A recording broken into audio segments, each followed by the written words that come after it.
ചോദ്യപേപ്പർ ചോർച്ച കേസിലെ 2 അധ്യാപകരുടെ തെളിവെടുപ്പും ചോദ്യം ചെയ്യലും ക്രൈംബ്രാഞ്ച് സംഘം പൂർത്തിയാക്കി.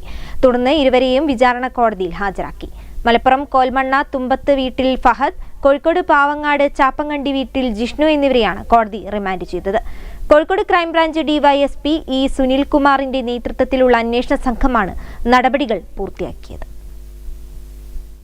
10ാം ക്ലാസ് +1 ക്രിസ്മസ് പരീക്ഷകളുടെ ചോദ്യക്കടലാസ് ചോർന്ന സംഭവത്തിലാണ് പോലീസ് കസ്റ്റഡിയിൽ വാങ്ങിയ MS സൊല്യൂഷൻസിലെ അധ്യാപകരെ ക്രൈംബ്രാഞ്ച് തെളിവെടുപ്പും ചോദ്യം ചെയ്യലും പൂർത്തിയാക്കി Thamarassery judicial first class magistrate കോടതിക്ക് മുൻപാകെ ഹാജരാക്കിയത്.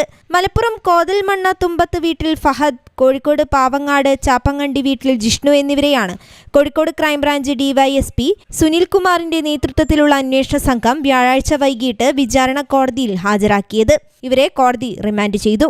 ക്രൈംബ്രാഞ്ച് തിരച്ചിൽ നടത്തിയിരുന്ന കാലയളവിൽ ഇരുവരും ഒളിവിൽ കഴിഞ്ഞ വയനാട്ടിലെയും കർണാടകയിലെയും തമിഴ്നാട്ടിലെയുമെല്ലാം കേന്ദ്രങ്ങളിലെത്തിച്ച് അന്വേഷണ സംഘം തെളിവെടുപ്പ് നടത്തി.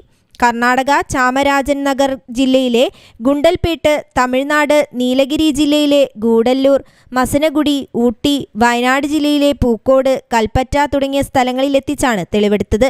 ഇവരെ MS സൊല്യൂഷൻസിലെ കൊടുവള്ളിയിലെ ഓഫീസിലും എത്തിച്ചു. വെള്ളിയാഴ്ച വരെ 5 ദിവസത്തേക്ക് കസ്റ്റഡിയിൽ വാങ്ങിയ അധ്യാപകരെ കസ്റ്റഡി കാലാവധിക്ക് 1 ദിവസം മുൻപെയാണ് കോടതിയിൽ തിരികെ എത്തിച്ചത്. തയ്യാറാക്കി കിട്ടിയ ചോദ്യങ്ങൾ അവതരിപ്പിക്കുക മാത്രമാണ് തങ്ങൾ ചെയ്തതെന്നായിരുന്നു അധ്യാപകർ മൊഴി നൽകിയിരുന്നത്. ഇവർക്ക് ഇങ്ങനെ ചോദ്യങ്ങളുടെ സ്ലൈഡുകൾ തയ്യാറാക്കി കൈമാറിയവരെക്കുറിച്ചും ക്രൈംബ്രാഞ്ച് സംഘം അന്വേഷിക്കുന്നുണ്ട്. News bureau, Mukkam.